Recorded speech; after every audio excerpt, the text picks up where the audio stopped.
오늘 성경은 데살로니가 교회를 향하여 이렇게 말하고 있습니다. 너희는 모두 배웠다.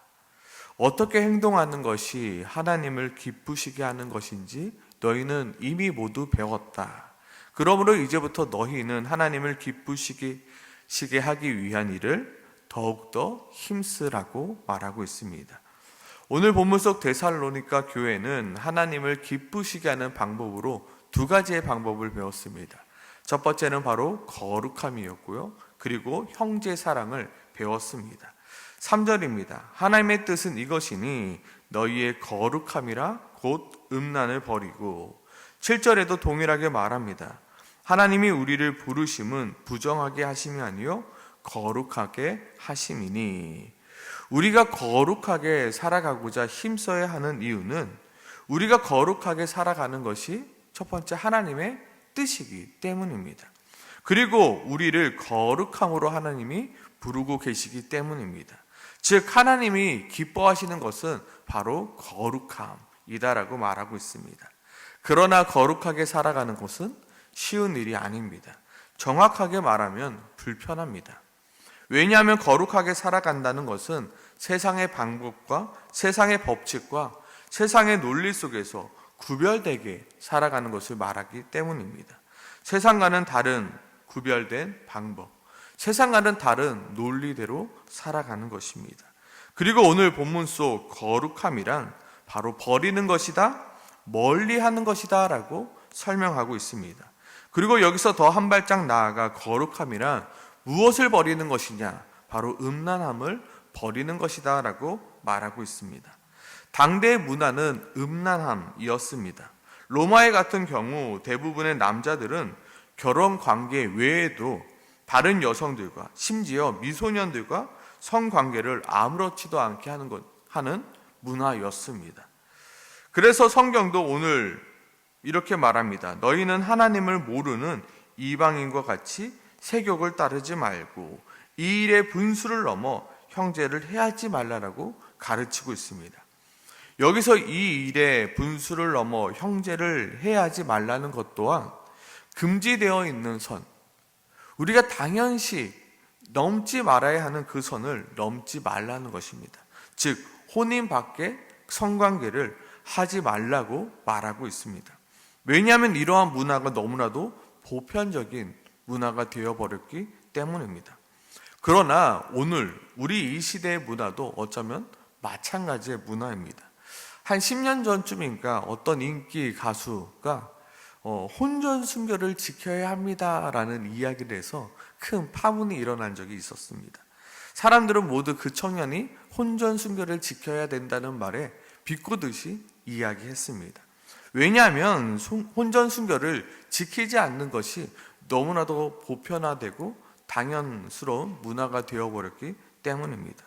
또한 이 시대에 모두 용인되고 있는 문화 또한 결혼 전 아이를 가진 채 결혼하는 것, 즉 속도 위반이 너무나도 당연시 되어 있고요. 한 번쯤 살아보고 결혼하는 거 어때라는 동거의 문화가 너무나도 보편화되어 있습니다. 더욱더 나아가 요즘 매체 이야기가 외도가 아니겠습니까? 모든 드라마의 주제가 외도입니다. 분명히 그것이 잘못된 것인 줄 알면서도 너무나도 당연한 듯 하고 있는 이 시대 가운데 혼전순결을 지켜야 합니다, 동거는 안 됩니다, 거룩해야 합니다 라고 말한다면 세상은 교회를 절대로 이해할 수 없다고 말할 것입니다. 그럼에도 오늘 성경은 우리에게 너희는 음란을 버리고 거룩함을 지켜야 한다라고 말하고 있습니다. 왜냐하면 음란함을 버리고 거룩함을 지키는 것이 하나님을 기쁘시게 하는 것이기 때문이며 우리를 향한 하나님의 뜻이기 때문이라 설명합니다. 요즘 시대에 파고들어 있는 이 음란의 문제를 우리는 이야기할 수 있어야 하는 것입니다. 우리의 자녀들에게 그것이 너무나도 당연한 듯한 이 세대 가운데 너는 그것을 지켜야 돼. 다른 사람이 다 할지라도 너만큼은 지켜야 돼. 왜? 그것이 하나님이 기뻐하시는 것이기 때문에, 그것이 하나님의 뜻이기 때문에, 세상 사람들이 다 할지라도, 세상 사람들이 그것을 아무렇지 않게 여길지라도, 그것이 당연할지라도 하나님에게는 그것이 당연한 것이 아니야. 하나님은 그것을 싫어하셔. 하나님은 기뻐하지 아니하셔.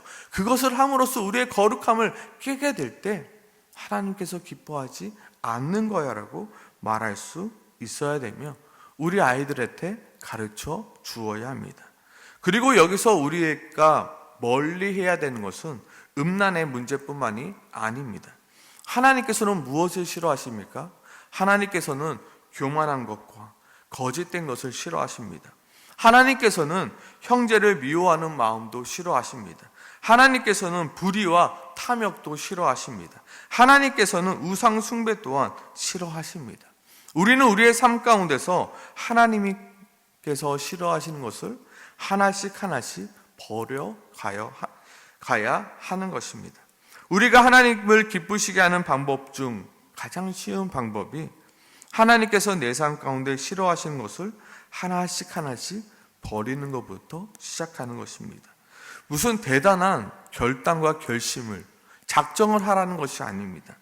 내 삶 속에서 가만히 보고 하나님께서 싫어하시는 것이 있다면 내가 그것을 좀 멀리하는 것입니다. 내가 보는 드라마 속에서도 하나님이 싫어하시는 내용들이 있다면 그것을 좀 멀리하는 것입니다. 왜 하나님이 싫어하시는 것을 우리가 자꾸 보느냐 이것입니다. 그것을 멀리하고 결국에는 그것을 버리는 것부터 시작하는 것입니다. 그리고 하나님을 기뻐하게 하는 또 다른 방법은 무엇입니까? 바로 형제 사랑이었습니다. 오늘 본문 속 데살로니가 교회는 음란의 문제에서는 합격점을 받지 못했지만 그래도 형제 사랑만큼은 잘 실천하고 있었던 교회였습니다. 9절에 이렇게 말하고 있습니다. 형제 사랑에 관하여는 너희에게 쓸 것이 없음은 너희들 자신이 하나님의 가르침을 받아 서로 사랑함이라. 지금 데살로니가 교회는 서로 사랑하는 것은 매우 잘하고 있습니다. 하지만 데살로니가 교회 성도들이 부족한 것이 있었는데 그것은 바로 외인에 대한 문제, 외인에 대한 사랑의 문제였습니다. 여기서 말하는 외인은 나그네라라고 말할 수 있지만 더 정확히 말하면 비그리스도인들, 교회 밖에 있는 사람을 말하는 것입니다. 즉 하나님께서 기뻐하시는 것은 하나님의 자녀들이 교회에 있는 사람뿐만 아니라 교회 밖에 있는 사람들에게까지 선한 영향력을 미치기를 원하시는 것입니다. 오늘 11절 말씀에 이렇게 말합니다. 또 너희에게 명한 것 같이 조용히 자기 일을 하고 너희 손으로 일하기를 힘쓰라 라고 말합니다. 먼저 오늘 본문 속에서는 조용히 자기 일을 하라 라고 붙여 있지만 실제로 원어 성경에 보면 조용히 하라 그리고 자기의 일을 행하라 라고 구분되어 있습니다. 먼저 우리는 조용히 해야 합니다. 여기서 조용하다는 것은 잠잠하다, 침묵하다입니다. 왜 우리가 잠잠하며 침묵하며 조용히 행해야 하냐면 왜냐하면 외인에 대하여 단정히 행해야 하기 위함입니다. 바로 뒤에 12절 말씀이죠. 이는 외인에 대하여 단정히 행하고 그리고 여기서 단정히 행한다는 것은 무엇이냐면 예의를 갖추어 행동하는 것입니다. 다른 말로 하면 어긋난 행동을 하지 않는 것을 말합니다. 더 깊이 들어간다면 단정히 행함으로 선한 영향력을 끼치는 것을 말합니다. 아, 역시 교회 다니는 사람은 다르구나. 역시 예수님을 믿는 사람은 다르구나. 단정히 행할 수 있고 예의를 갖춰서 행할 수 있는 것입니다. 내가 화가 납니다. 내가 억울합니다. 그렇다고 목소리를 높이며 내 힘을 자랑하는 것이 아니라 내가 침묵하며 참고 양보함으로 교회 안에서뿐만 아니라 교회 밖에서도 하나님의 사랑을, 하나님의 은혜를 나타내 보일 수 있는 사람이 되라라고. 그것이야말로 하나님이 기뻐하시는 모습이라 말하고 있는 것입니다. 그리고 다시 11절에 보면 자기 일을 하고 너희 손으로 일하기를 힘쓰라 라고 말합니다. 왜냐하면 12절 아무 궁핍함이 없기 위함이라 라고 말합니다. 결과적으로 자기 일을 함으로 왜요? 우리가 궁핍하지 않게 하기 위함. 이 또한도 누구를 위해서입니까? 나를 위해서가 아니라 외인들에게 단정한 모습을 보이기 위함입니다. 왜냐하면 예수 믿는 사람이 일도 하지 않고 빌어먹는다라면 예수 믿지 않는 사람들에게 덕이 되지 않기 때문입니다. 우리는 그리스도의 편지이며 하나님의 향기입니다. 우리의 삶을 통하여 아직까지도 하나님을 알지 못하는 사람들에게 하나님의 어떠하심을 알게 하며 오히려 알게 해야 되는데, 오히려 세상 사람들이 우리의 삶을 보고 혀를 찬다면, 야, 예수 믿는 거 별거 없네, 교회 다니는 사람이 더하네 라는 소리를 듣는 것, 그것이 가장 하나님께서 싫어하시는 모습이기 때문입니다.